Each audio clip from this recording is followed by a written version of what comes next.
بسم الله الرحمن الرحيم يا أيها المزمل قم الليل إلا قليلا نصفه أو انقص منه قليلا أو زد عليه ورتل القرآن ترتيلا إنا سنلقي عليك قولا ثقيلا إن ناشئة الليل هي أشد وطئا وأقوم قيلا إن لك في النهار سبحا طويلا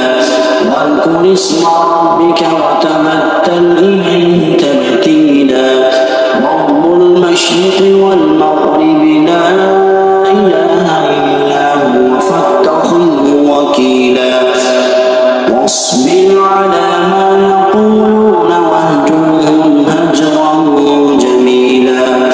وذرني والمكذبين أولي النعمة ومهلهم قليلا إن لدينا أنكالا وجحيما وطعاما ذا غصة وعذابا أليما يوم ترجف الأرض والجبال وكانت الجبال كثيبا مهيلا إنا أرسلنا إليكم رسولا شاهدا عليكم كما أرسلنا إلى فرعون رسولا فعصى فرعون الرسول فأخذناه أخذا وبيلا فكيف تتقون إن كفرتم يوما يجعل الولدان شيبا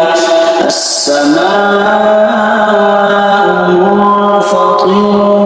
به كان وعده مفعولا إن هذه تذكرة فمن شاء اتخذ إلى ربه سبيلا إن ربك يعلم أنك تقوم أدنى من ثلثي الليل ونصفه وثلثه